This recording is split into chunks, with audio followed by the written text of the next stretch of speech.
Hi there and अस्सलाम वालेकुम। आज 42 के साथ आपकी मेज़बान ज़ोया मलिक। हमारे आज के शो के मेहमान किसी तारुफ के मोहताज नहीं, कानून के शोबे में अपना एक नुमायां मकाम रखते हैं। हम बात कर रहे हैं साबिक वफाकी वज़ीर कानून जनाब डॉक्टर खालिद रांझा साहब की। उनके घर के लॉन में इस वक्त मैं खड़ी हुई हूँ अपने घर में। वो हमारा इंतज़ार कर रहे हैं। आज का पूरा दिन उनके साथ गुजारेंगे और जानेंगे कि बहैसियत इंसान वो कैसे इंसान है। आइए मेरे साथ।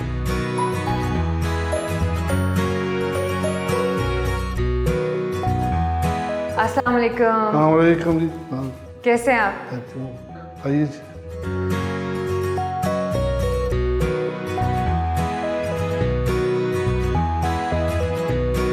खालिद साहब, सबसे पहले तो मैं आपकी इब्तिदाई ज़िंदगी के बारे में जानना चाहूँगी।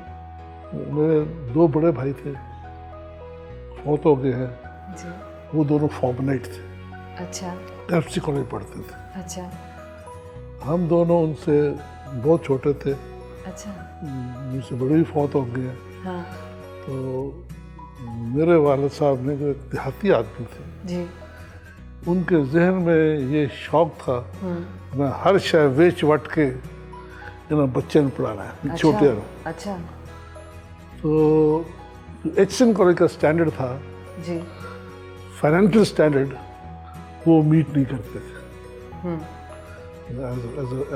एज जिम्मेदार, एज लैंडलॉर्ड तब था कि हाँ जी आपका होल्डिंग कितनी है, आपका रेवेन्यू कितना है। I didn't meet the standards, but the old man insisted कि मैं तो निकाह में ही पढ़ा है। और उसके बाद the next choice was then Queen Mary college. अच्छा। It was a sister college to Eastern college. जी जी। तो वहाँ पे हम दोनों गए तो मुझे याद पड़ता है कि मेरे बड़े भाई जो थे फॉर्मनाइट थे, जी। उनका एक दोस्त था मुमताज़ नगराना। नगराना जो है एक धरेमे विलेज का आदमी था, स्टूडेंट था। तो हमारी प्रिंसिपल जब थी क्वीन मेरी कॉलेज की, वो अंग्रेज़ थी। अच्छा। तो वहाँ पे भी स्टैंडर्ड यही था कि इतना आप देते हैं, अगर मामला पे करते हैं, रेवेन्यू पे करते हैं, जी। You can get your children admitted. Boys का था अप क्लास 4। तो उसने अपनी इतना पटवार के कागज़ मुंशी को उठवाए हुए थे, तो यहाँ से पेश हो गए प्रिंसिपल के पास। अच्छा। He didn't see it. अच्छा। सो मैं एडमिट हो गया। बड़ा भाई था, he is too old, will not take him. So initial education was Queenberry college. अच्छा। उसके बाद came to Saint Anthony's, John McDonald, Saint Anthony's. ठीक है। After O levels government college. अच्छा। वहाँ से फिर law college and then abroad. ज़िंदगी में किस शख्सियत ने या बहुत सारी शख्सियतों ने आपको मुतासिर किया है? मेरा ख्याल है जो सबसे ज़्यादा मुतासर आपको हमारे माशरे में, जी। किसी माशरे में उस्ताद करता है। उस्ताद करता है। फॉर एग्ज़ाम्पल आजकल की जो जनरेशन है, जी। शायद बच्चा माँ की बात नहीं मानेगा। मिस ये कह रही थी। बिल्कुल ठीक कह रहे हैं। So, बिल्कुल ठीक। जो मिस के अल्फाज है, दे ओवरराइड एवरीथिंग। बिल्कुल सही। सर, आपने वकालत के शोबे को क्यों अपनी ज़िंदगी के लिए चुना? मेरे बड़े भाई वकील थे, वो काम करते थे एस एम जफर साहब के साथ। अच्छा। दूसरे मेरे वालिद को तालीम याफ्ता नहीं थे। जी। He had a passion for law profession. अच्छा। इतना पैशन कि वो हमारे घर पे लड़ाई होती थी। अच्छा। He used to go after being the district courts जी जी। के मुंडा की कर देते। सो वो जो पैशन था, जी। Treating you as a kid going to school, taking you to school, ऐसा कोई रवैया था। लुकिंग बैक मुझे लगता है आपने 1970 में इंग्लैंड से अपनी पीएचडी की डिग्री हासिल की, ये सारा एक्सपीरियंस हमारे साथ भी शेयर करें।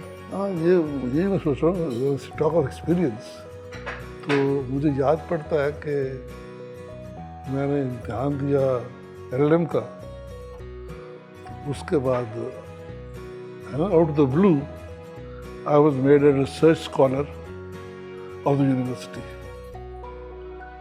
इस रंग के बंदे के लिए ये बहुत बड़ी ऑनर्स है कि वहाँ आप एक साथ रिसर्च स्कॉलर बन जाते हैं। काम किया नहीं बोला था बात है ये एक। उसके बाद I got a scholarship for doing research for PhD, which is a rare thing. और मैंने अगर स्कॉलरशिप ना मिलती, I couldn't afford to study. अच्छा, it was British council scholarship ठीक है। On British quota. हाँ, तो वो एक साल वहाँ पे की मैंने फेलोशिप, अच्छा, and I was very lucky कि मैंने PhD एक साल में कर ली। क्या बात है। फिर मैंने उस थीसिस को छुपाए फिरा अच्छा, कि अगर इनको पता चल गया तो मुझे फेल कर देंगे। अच्छा, तो but it was all on account of supervisor. एक साबिक जज थे हाई कोर्ट के यहाँ पे अच्छा, रंगून से, अच्छा, प्रोफेसर एलन ग्लेडहिल, तो वो मेरे सुपरवाइजर थे, वेरी हार्ड वर्किंग मैन। तो मुझे उन्होंने कहा कि तुम्हारे जो जज चाले हैं ये PhD वाले नहीं है, make up your mind, I think you want to do PhD और you want to loiter around. तो फिर उन्होंने कहा, मैंने कहा पढ़ने आया वहाँ, you will write 1000 words every day. अच्छा, वो करना पड़ा तो थीसिस में तो जल्दी मुकम्मल हो गया। सही। So it was the credit goes to the professor. आपके इस प्रोफेशन में, वकालत के प्रोफेशन में, कौन सी ऐसी शख्सियत है जिसने आपको सबसे ज़्यादा मुतासिर किया है? पेशे में हमारे पास एजाज बिटालवी साहब थे, एजाज बिटालवी, SM जफर, सरदार इकबाल। लेकिन कोई एक ऐसी शख्सियत जिससे सबसे ज़्यादा मुतासिर हो? मैं बहुत कहाँ गया हसन, मैं उसको अक्सर कान खाता हूँ अच्छा, कि ये जो बड़े वकील हो जाते हैं ना, जी, हम इनसे बहुत जलते थे। अच्छा, junior lawyers we would hate them. क्यों? फिर ये जाते हैं कोर्ट में और जाके 2 मिनट बात करते हैं, रिलीफ लेके आ जाते हैं। ठीक है। मोस्ट शबरसा बैठे हुए हैं और पीछे इनके मतलब भी कई दोस्त ये कहते हैं। जी, तो असल बात, it took me 20 years to realise जी, कि हमारी जलन गलत है। होता क्यों है? जी, होता ये है कि एक रस्टिक विजडम है, कह लें उसको, कि फलां बड़े मुकद्दर वाला है, उधर झूठ चले है, कि वो झूठ भी बोले तो लोग सच समझते हैं। So when a lawyer gets a breakthrough as a truthful man, फिर उसकी पूजा होती है। हमारे पास हाजी गियास साहब थे, he would stammer more than me. He was not even intelligible. फिक्रा का शुरू करते थे, आखिर जाने तक आप भूल जाते थे पहले क्या कहा। बिल्कुल, बिल्कुल। Yet he was your attorney general. Ji, ji, And a very big lawyer. बात एक ही थी कि हाजी गियास साहब के मुतालिक कहते थे कि नेक आदमी है, सच बोलता है। तो हमारे पेशे में जो हम फॉल्टर करते हैं, वो टेम्पटेशन झूठ बोलने की है। And a story which I can't forget, कि हमारा तो आगाज साइकिल में हुआ था ना। तो मैं एक केस लेके गया मजिस्ट्रेट के पास, साथ किताबें उठाई हुई थी PhD। तो शाह साहब थे, इशरत साहब थे, आई रिमेंबर द नेम, वो मजिस्ट्रेट। तो मैंने जो भी बात कर रहा था, मेरी अंग्रेज़ी थोड़ी बेहतर थी उनसे, तो मैंने वो PhD स्टूडेंट्स को कह के तो अपनी तरफ से वो प्रॉपर्टी बना के कोर्ट में पेश कर दी। अच्छा कोर्ट ये बात भांप ना पाई जी। कि मैं आज खुद अपनी तरफ से बना रहा हूँ। अच्छा। उन्होंने ऑर्डर कर दिया। हाँ। मैं उछलता हुआ ऑफिस आया और बड़े शेखी के साथ भाई साहब को बताया कि मैं थोक ला के आया जय साहब। तो सुने मेरी बात, मुझे यही किताबें ले जाओ वापस और जाकर जज साहब को बोलो कि मैं ये गलत करके, मेरे पाँव इतने भारी हो गए, इट वॉज इम्पॉसिबल बिल्कुल ऐसा टू वॉक अप। मैं गया तो मैंने रिक्वेस्ट की कि अच्छा। मुझसे गलती हो गई है, अच्छा। ये तो नहीं आपने बदयांती की है, ये गलती हो गई है, ये जजमेंट दुरुस्त नहीं है। तो कहने लगे आइंदा ना करना, फैसला वही रहेगा। आपने अपनी वालदा के नाम से मस्जिद बनाई है, अपनी वालदा के नाम से मस्जिद बनवाने का जो आपके दिल में ख्याल था और ये जो कुछ आपने किया, इसकी क्या वजह थी? असल में मैं तो वहाँ पे बना रहा था अस्पताल वालिद के नाम पे, फ्री आई हॉस्पिटल जी। और वजह क्या थी कि जैसे कि मैं कहता रस्टिक बैकग्राउंड, हम लोग देहाती जो है ना, जी जी जब बड़ी दुआ मांगते हैं जी तो ख्वातीन दुआ मांगती हैं रब तेन दुध पुत्र देवे, दैट्स वन। दूसरा ये कि शाला मरना तो सारे हैं, नैना प्रेरणा तो ले जाए आंखों से और जोड़ों पे। This is the prayer, walking prayer of everybody. खूबसूरत। और वहाँ पे इसलिए है जी कि यहाँ तो टॉयलेट्स बने हुए हैं ना, जी जी। तो हमारे इलाकों में तो you have to go to the fields. Imagine बारिश हो जाए, आपको नजर ना आ रहा हो और आपने देहात से थोड़ा आगे ही जाना हो, जी कितना मुश्किल है। बिल्कुल। So I started free eye hospital और मेरी माँ कहती है कि इतने मदरसा बना, अच्छा इतने कुरान शरीफ भी पढ़ा जाना चाहिए। अच्छा so she insisted on her way अच्छा। मजहबी तालीम होनी चाहिए। सही। उनके नज़दीक अस्पताल की अहमियत नहीं थी, अच्छा। ज़्यादा अहमियत मस्जिद की थी। आपके नाम के आगे रांझा का लफ्ज़ इस्तेमाल होता है, आप इसके बारे में हमें बताएं, क्या वजह है इसकी? रांझा एक कास्ट का, सब कास्ट है अच्छा। और it's on the belt of Chenab, it's rebel tribe अच्छा। और दे वर disqualified to be taken services हाँ और aggressive fighting tribe हाँ। और it's a tribe। चूँकि हम लोग तालीम नहीं थी जी जी। तो मेरा नाम आगे आ गया। तो एक दिन मैं जब इलेक्शन लड़ रहे थे बार काउंसिल का, मैं चलियोट गया तो मैंने वोट मांगे तो कहने लगे जी हाँ ये 10 दिन वोट क्यों दे दिए उसी लहजे में। तो मैंने कहा बात ये है कि बेल्ट रांझा दिए, या तो आपका नाम जिंदा किया और बाबे रांझे ने तो या मैंने।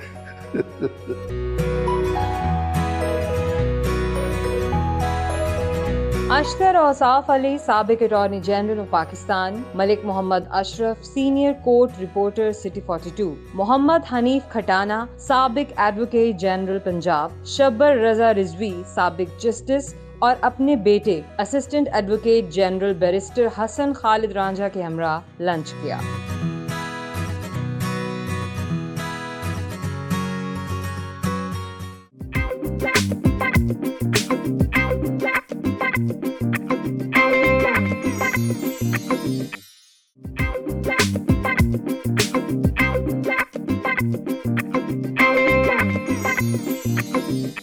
I would like to know your experience with Sir Khalid Ranjha साहब, आपकी दोस्ती, आपका प्रोफेशन, आपका ज़िंदगी का ये सफ़र यहाँ तक गुजारने तक का जो वक्त है वो कैसा था? मैं तो ये कहूँगा कि मैं डॉक्टर साहब के हाथों में ही बड़ा हुआ, इन्हीं से तरबियत हासिल की कानून की अलावा जो कुछ इनसे सीखा है वो बहुत कम जगहों पे आपको मुयस्सर आ सकता है। मेरे नज़दीक एक मेंटोर भी हैं, एक इदारा है, लिविंग लेजेंड।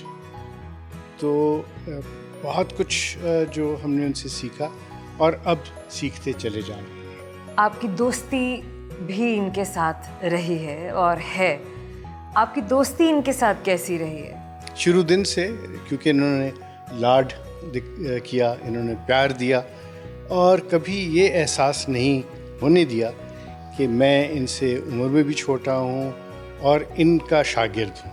अच्छा, ये एक बहुत बड़ी क्वालिटी है। ये क्वालिटी है जो दूसरे को कॉन्फिडेंस देती है। और असल बात यह है कि जब आपको कॉन्फिडेंस आ जाए, जी, चाहे वो कोई ही प्रोफेशन हो, तो वही आपकी कामयाबी का एक ज़रिया बन जाता है।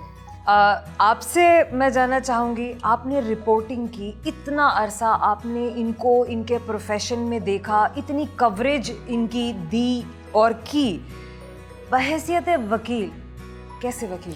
देखिए, सबसे पहली बात है कि मैं एक अरसे से हाई कोर्ट की रिपोर्टिंग कर रहा हूँ। 33,000 से ज़्यादा वहाँ पे वकला हैं, लेकिन जो नामवर वकला हैं जिनका एक वजूद है वो चंद हैं। और उन चंद वकला में से जो इनका नाम है वो एक बड़ा नाम है। ये साबिक जज रहे, हाई कोर्ट के बार के बहुत से ओहदे जो हैं उन पे फैज़ रहे, पाकिस्तान बार कौंसिल के ये ओहदों पे रहे, हाई कोर्ट बार के 2 दफ़ा सदर रहे।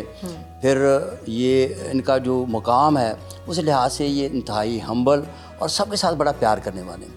हमारे यहाँ जो बुज़ुर्ग होते हैं आमतौर पे वो प्रैक्टिस छोड़ देते हैं, लेकिन इतने सीनियर होने के बावजूद और इतने ओहदे होने के बावजूद आज भी वहाँ पे जाते हैं तो पूरी तैयारी करके जाते हैं।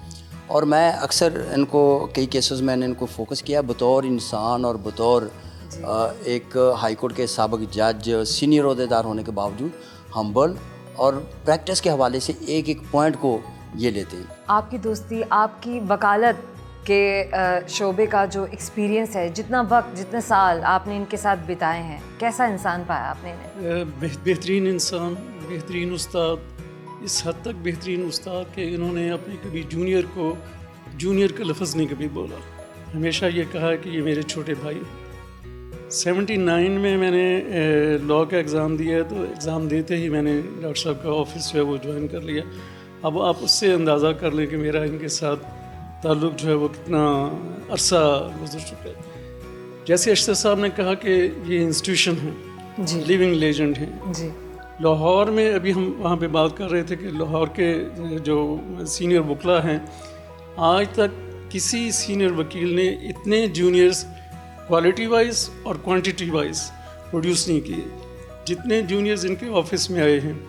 हमने इनसे ऑनेस्टी सीखी है, इंटेग्रिटी सीखी है, कॉन्फिडेंस लिया है। गाँव से हम आए हुए लोग इस ऑफिस में, डॉक्टर साहब ने आज जो हम यहाँ पे पहुँचे हैं वो डॉक्टर साहब की वजह से। सर, आपसे जानना चाहूँगी कि आपने डॉक्टर साहब को कैसा इंसान पाया है और ये कैसे वकील हैं? मैं अपनी बड़ी खुशकिस्मती समझता हूँ कि जिसको कोई अच्छा इंसान जी, अच्छा इंसान होना बड़ा ज़रूरी है पहले जी, फिर वकील जी। तो जब ज़िला कचहरी में हम आकर ख़राब होते रहे ना जी, तो वहाँ यहाँ और कई किस्म की बातें बताते हैं। ठीक है कि वो इस तरह कर लो तो इतना दिहाड़ी कमा लोगे, रात तक आपका 500 बन जाएगा, 1000 बन जाएगा। वो यानी गलत मिसलीड, ठीक है, बिल्कुल ठीक, गलत रास्तों पर भी कई डालते हैं। ठीक है, बिल्कुल ठीक। लेकिन इसमें ये है कि डॉक्टर साहब के पास मैं कम से कम मेरा ख्याल है 20 साल इकट्ठे हमने काम किया। माशाल्लाह। फिर कम से कम फिर 15 साल एडिशनल एडवोकेट जनरल, फिर एडवोकेट जनरल, डॉक्टर साहब जज भी हुए।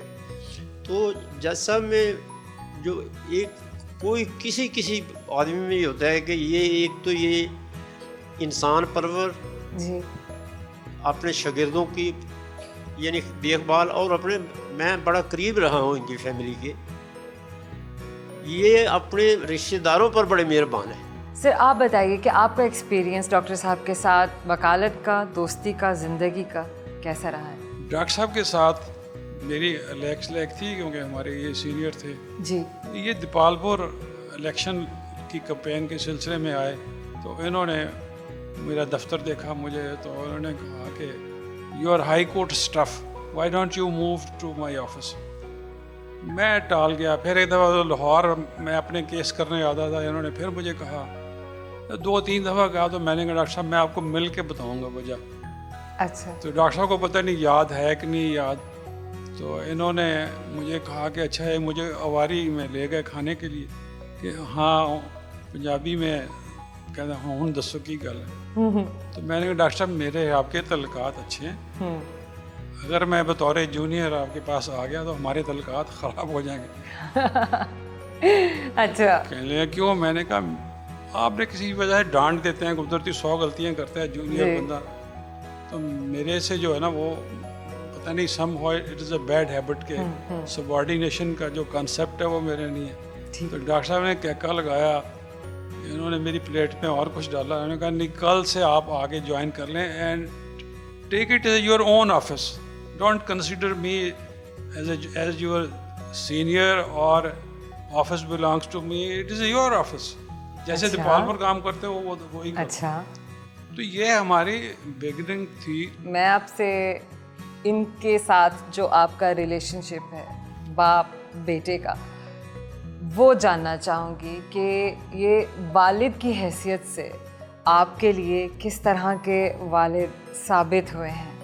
वही मैं सोच रहा थी, बड़ा मुश्किल सवाल है जब आपके वालिद साहब सामने बैठे हों और स्पेशली कि जब बेस्ट फ्रेंड्स भी साथ बैठे हों। इसमें बेसिकली जी आई थिंक कि जहाँ तक रिलेशनशिप है मेरे साथ, वो वालिद की तरह तो कभी था ही नहीं शुरू से।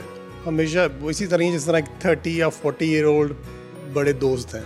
अच्छा। बचपन से एज ए फ्रेंड की तरह ट्रीट किया, और एज जिस तरह ही मैं उम्र में बड़ा होता गया और ये भी ऊपर बड़े होते गए, ज़्यादा दोस्त करीबी बनते गए हैं।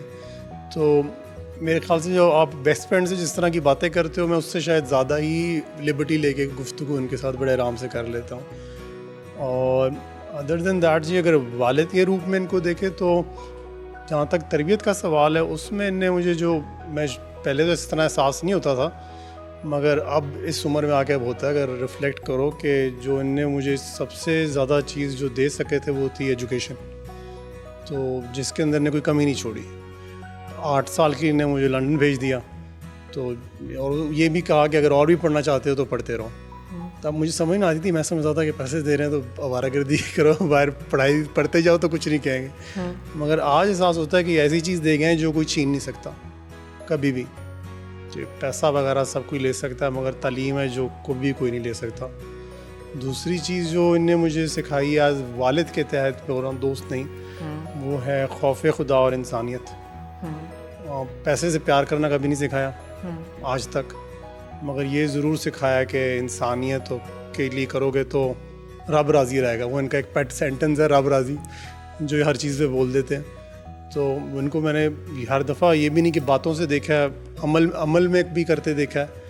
जिस तरह बचपन से देख रहा हूँ जी, मैं जब ये दफ्तर से आते थे तो बच्चों को और फैमिली को मिलने के बजाय सीधा अपनी वालदा के पास चले आते थे और जाते साथ ही उनके पैर दबाना शुरू करते थे।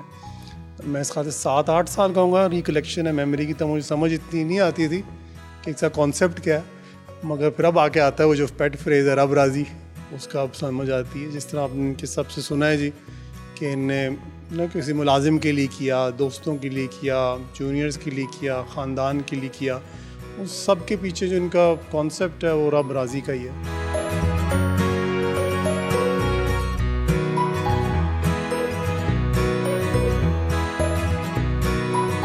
पाक AIMS institute of management sciences के लिए रवाना हुए।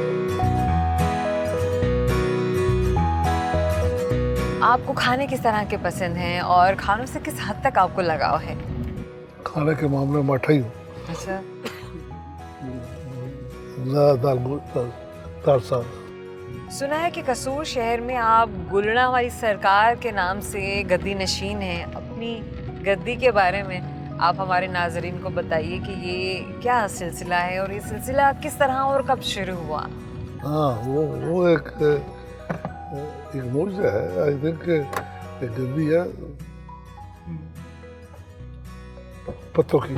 अच्छा। हाँ, उसे कहते हैं गुलना वाली सरकार। अच्छा। वो पीर साहब जो थे वो कुत्ते रखे हुए थे। अच्छा आपने रखे हुए थे, उनकी गद्दी पे आके बाहर बैठ जाते थे। अच्छा अच्छा तो ये उनका मौजूदा था। अच्छा, और अब वहाँ पे इतना चढ़ावा चढ़ते आपको पता नहीं। क्या बात है। तो ये एक उसके मानने वाले बहुत लोग हैं। उस गद्दी को ले लिया है औकाफ ने। अच्छा तो मुझे बुलाया सेक्रेटरी ने, जी। ये कहना है बाबा की शहर है। क्यों? अरे इतने सारे कागज से लिख कर 2 लाख रुपया कर दियो तो आ जाता। पीपल ऑफ फेथ ना, तो उसलिए मैं समझता हूँ कि वो एक इंटरेस्टिंग फीचर है। और लोग मुझे समझते हैं कि बाबा जी ने मरन तो पहला मैंने तफवीज़ करता है लुक आफ्टर दिस।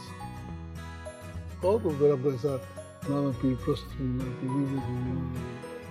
तो इस तरह से गद्दी आपके वो लोगों के प्रोत्सर वही है कि I am the one look after.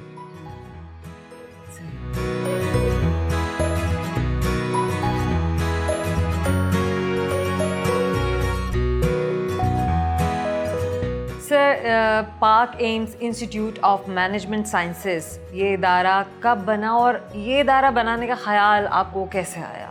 ये हमारे एक बुजुर्ग थे जनरल के.एम. अजहर, जो फॉर्मर गवर्नर थे फ्रंटियर के।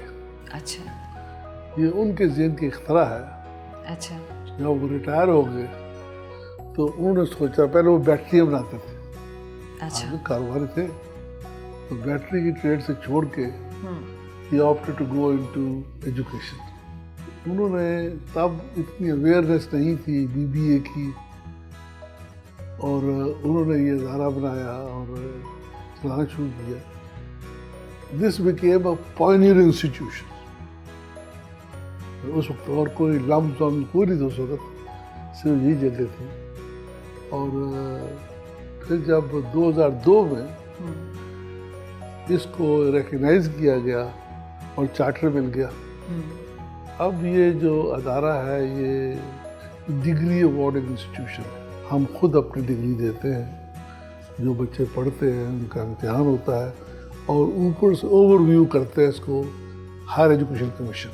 तो अब बहुत सारे अदारे बन गए, जो मुशर्रफ साहब ने बहुत चार्टर दिए, लेकिन being chartered means you are like a recognised university. Sardar Khan Ranjha trust के नाम से आपने सरगोधा में जो हॉस्पिटल बनाया है, ये हॉस्पिटल आपने कब बनाया, क्यों बनाया? मैं जैसे कि जब आप मेरे ऑफिस में जाएंगे ना जी तो एक सादा आदमी की फ़ोटो देखेंगे, वो मेरे भारत की फ़ोटो है। उनका एक पैशन था चिल्ड्रन एजुकेशन। मैं एक शादी पे गया था तो 500 रुपया वहाँ दे दिया इस्लामी, 500 मेरी जेब में था। वो जो मालिक था उसको पूछा मैंने कि रकबा चाहिए थोड़ा सा। अच्छा His reply was, जितना मर्जी वाड़ लो जी। अच्छा I thought नहीं देना चाहता। नहीं देना चाहता। नहीं देना। तो मैंने कहा, ये था नहर के ऊपर और 2 सड़कों के दरमियान 3 एकड़ जगह थी। अच्छा मैंने कहा है दीजिए, लीक मार लो जी। आई स्टिल थॉट ये गोली दे रहा है, ज़मीन बेचता को नहीं। फिर मैंने उसे पूछा जी, झूठा सा, जो मेरे साथ दोस्त थे, कि चौधरी साहब ने कोई साई दे दी है बयाना। अच्छा तो मैंने ऐसे ही जेब में हाथ डाला, फिक्टिशियस मैनर, अच्छा एज इफ कि मैं उसको उसके लिए रकम लेके आया। The man got offended. उसी मेरी बेइज्जती करना आए हुए थे। ये कीमत में आपे बात ले लो, ये तो वैसे होता एदा इंतकाल करा के। और एसी साहब ने वहाँ बैठे बैठे इंतकाल किया, कब्जा दिया।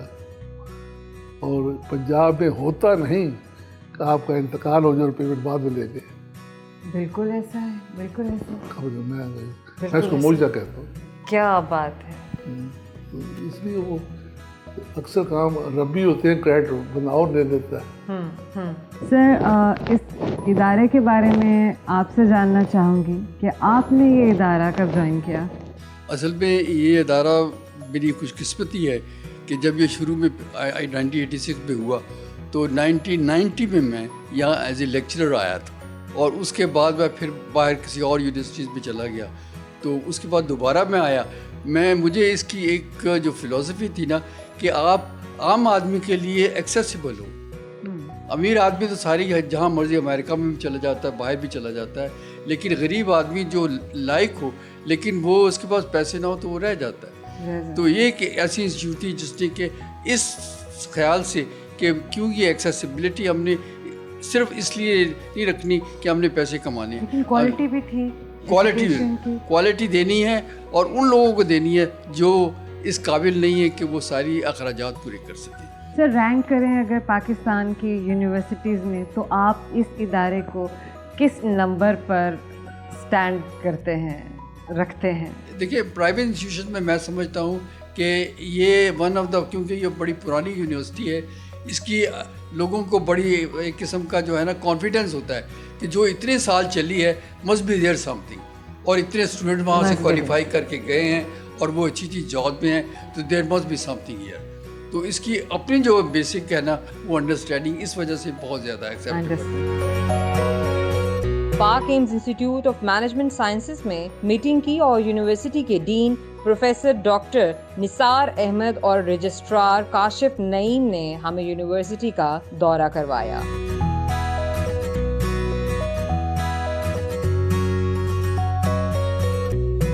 अपने ऑफिस के लिए रवाना हुए।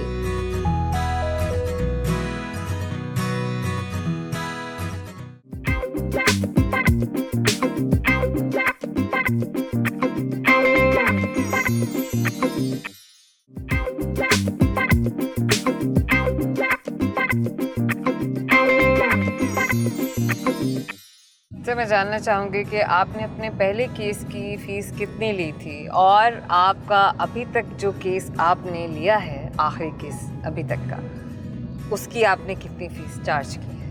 मुझे लोग कहते हैं कि जी तुमने कंपनी लॉ में पीएचडी की है, लोग आपको फौजदारी वकील क्यों कहते हैं? पीएचडी कंपनी लॉ में करके जी जी फौजदारी वकील के अलावा ये कैसा हुआ? उसके पीछे एक स्टोरी है। जब मैं वापस आया तो वकालत का इल्को को नहीं आता था, तो मुझे ऑफिस में बैठे हुए 3-4 दिन हुए, एक आदमी बहावल नगर से ट्रायल का केस लेके आ गया। मुझे कोई अंदाज़ा नहीं था ट्रायल क्या होती है, कैसे करते हैं, क्या कर रहा है, लेकिन मुझ में इखलाकी जुर्रत नहीं थी कहने की कि मैं नहीं कर सकता, नहीं होगा, मुझे आता नहीं। तो मैंने उसको कह दिया कि जी देख के सुन के आगे पीछे ये टॉप लॉयर क्या फीस देता है, मैंने वो फीस बता दी उसको। तो वो कहता है कि कोई कम करें, कोई और नहीं कर लो। और मेरे तो वो चोर था कि ले जाए यहाँ से। The man went away. After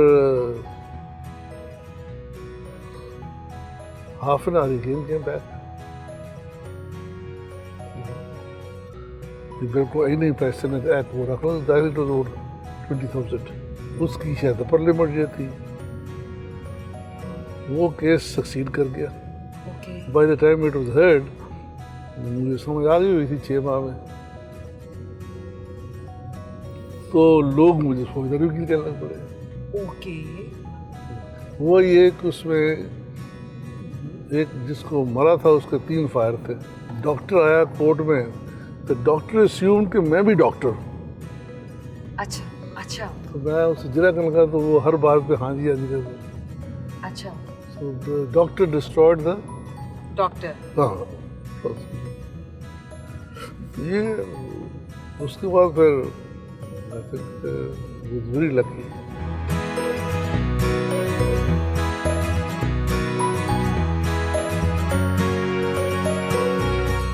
sir, आज भी हमारे मुल्क में किसी भी केस का फ़ैसला होने में बहुत वक्त लग जाता है। बहुत तरीक़ों से केस की पेशियाँ आगे लेकर जाई जाती हैं, आप बेहतर जानते हैं सारे तरीक़ेकार को। इस सारी सूरत हाल को हम कभी बदल सकते हैं? जहाँ तक बदलने का मैकेनिज्म है वो मौजूद है। We do not have the political will to do it. ये है सिस्टम एडवर्सेरियल। एक होता है इंक्विजिटोरियल, आपने बात सुनी और फैसला कर दिया। एक होता है एडवर्सेरियल कि दोनों फ्री के अपने अपने दलाल देते हैं, अपनी छात्र देते हैं, फिर आप उनका मुआवजा करके फैसला करते हैं। इसमें प्रॉब्लम ये है कि ये जो सिस्टम एडवर्सेरियल है ये तब चलता है जब सजा जजा साथ साथ हो। जब तक झूठ बोलने की आप सजा नहीं देंगे, मैं झूठ बोलता रहूँगा, क्या करेगा काजी? So law says every application which is dismissed is punished with fine. हम नहीं करते, बेचारा कितों देगा? तो असल में जो दूसरी बात ये कि किसी कागज़ को पढ़ के पहले अंदाज़ा हो जाता है कि यह केस झूठा है सच है। जो काबिल रफ्त ना उसको खारिज कर देना चाहिए। हम पाइल अप करते जाते हैं, नोटिस दो जी, आप बुला लो वो जी, खुद गल भी सुन लो जी। मैं गया पढ़ा रहा था बरतानिया में जी, तो वहाँ पे प्रोफेसर ने किताब लिखी थी, तो जो पब्लिशर था उसने देर कर दी, तो बड़ा खफा था उससे। एक दिन उसको 120 पाउंड रिबेट मिल गया। ये प्रॉब्ली थॉट ये रिबेट जो है मिला है देर की पब्लिकेशन में। अच्छा।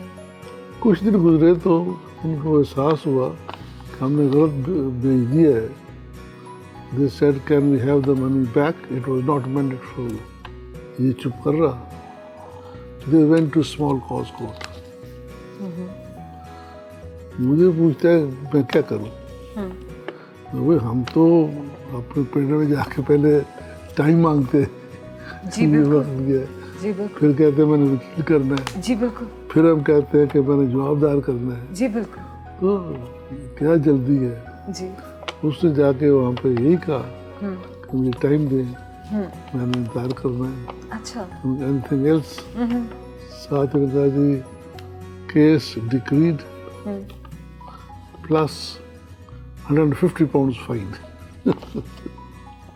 मौजूदा हुकूमत का कंपैरिजन अगर आप मुस्लिम लीग नून से करते हैं तो आप इन दोनों हुकूमतों में क्या फ़र्क महसूस करते हैं सर? नंबर 1 तब्दीली लेके आऊँगा। तब्दीली में मुराद ये था कि अगो मेरा पानी नहीं टूटेगा, मेरा बच्चा दाखिल हो जाएगा, मेरे बच्चे को दवा मिल जाएगी अस्पताल से, स्कूल में दाखिला मिल, स्मॉल थिंग्स, मेरे गांव का स्कूल ठीक हो जाएगा, मेरे मुकदमे जल्दी फैसले हो जाएंगे। जी जी। These were sort of इंसाफ मिलेगा। इंसाफ मिलेगा। These were minor wishes। जी बिल्कुल, जी बिल्कुल। और वहाँ पे हाँ करप्शन नहीं होगी, करप्शन नहीं होगी। मैं 90 दिन में करप्शन खत्म कर दूंगा। सेहत सस्ती हो जाएगी, आपका इलाज सस्ता होगा। इलाज prices of gone sky up. बेशक। और लोगों का जो है ना जी एतमाद वो ठुस हो गया। बिल्कुल। और कोई ऐसी डेवलपमेंट नहीं हुई जिसको आप कह सके हाँ जी government is spending money somewhere. ये बात कोई नहीं सुनेगा। कोरोना हो गया था, इस बात को कोई नहीं देखेगा सर, सुनेगा नहीं। गवर्नमेंट को दिक्कत आएगी जब वोट मांगेगी। बिल्कुल सर, 5 साल जब पूरे होंगे तो कोई ये नहीं देखेगा कि कोरोना आया था। बिल्कुल सर। चलो ये उसमें एक बड़ा एडवांटेज उसको है उसकी जी। अपनी ज़ात का, जी अपनी ज़ात का बहुत बड़ा एडवांटेज है। सर, बेशक। लेकिन अनलेस देयर इज देखें ना जी। तारीख में हम्म बादशाह सारे जालिम होते हैं, हम्म जो जालिम नहीं होता वो नाकाम होता है। जो जालिम नहीं है वो नाकाम है। लेकिन बात डिलीवरी की है कि वो कि आप जंग नहीं डिलीवर कर सके वो या जंग नहीं? नहीं हारता था, जी बिल्कुल। वो फौज ठीक तैयार करता था, जी बिल्कुल। उसकी अपनी प्रायोरिटीज थी। जी तो इसका जो हमारे दोस्त अंग्रेजी बोलने वाले हैं जी वो फॉरेन पॉलिसी की बात करते हैं, उसने जी। ये किया, ये तकरीर की, ये किए, तो आम आदमी कहते हैं मीनू की लब है। तो वो जो है ना अपना असल चीज़ महंगाई जो है ये बिल्कुल दे रही है, सही सही। और इस पे तवज्जो कोई नहीं है। हम्म अगर एफर्ट हो और ना हो तो ठीक है। हम्म। आपको मैं पूछ लेता हूँ जी क्या तवज्जो दी गई है प्राइसेस में? सर हम तो You represent 0.1% of the intelligentsia। और आपसे पूछा जाए तो क्या जवाब देंगे? सर कोई जवाब नहीं है क्या? कोई तवज्जो हो तो बताएं ना सर, कोई तवज्जो हो तो बताएं sir. It is not a priority at all। Not at all sir, not और एट ऑल। हुकूमत की जो है वर्किंग उसकी खूबी ये है कि प्रायोरिटाइज करती है कि पहले आलू बीजने ने, कि पहले हमने गन्ना बीजना है। जी बिल्कुल। और दूसरी बात ये हमारी इकोनॉमी जो है ये एग्रेरियन है, उस पर क्या हमने तवज्जो दी है। जैसे गंदम पहले लगा अभी वैसे ही लगा रहे हैं, जैसे पानी पहले था अभी वैसे ही है। जनरल मुशर्रफ के दौर में आप वफाकी वज़ीर कानून रहे, आपकी यकीनन उनके साथ एसोसिएशन रही है। वो एसोसिएशन, वो ताल्लुक़, वो वाबस्तगी आपकी उनके साथ कैसी थी? मर्द जो है ना, मर्द उसका कद लंबा हो ना तो उसके चेहरे की बदसूरती छुप जाती है। बिल्कुल ठीक कहा आपने। और सेम अप्लाइज टू फीमेल्स। जी हाइट जो है totally camouflages your facial features. उसका जो था ना जुर्रत, that almost covered every flaw in the man. Sir ऐसी कोई ख्वाहिश जो आपके दिल में हो, किसी ऐसी चीज़ को चाहने की तमन्ना जो आपको मिली ना हो और आप चाहते हैं कि आपकी वो बात, आपकी वो ख्वाहिश पूरी हो जाए? ख्वाहिशें दुनियावी होती हैं, वो तो मुकती नहीं है। बिल्कुल वो बिल्कुल ख़त्म नहीं होती। बिल्कुल। तो मैं समझता हूँ कि ये जो दुनियावी ख्वाहिशात तो there is no end to it. और for example as a lawyer मेरी एक ख्वाहिश है, if I can sustain my capacity to be a good lawyer. उम्र के साथ साथ कम होती जाती है, ये ख्वाहिश तो रहती है जी, वही वो अपना काम रहे जो पहले करता था।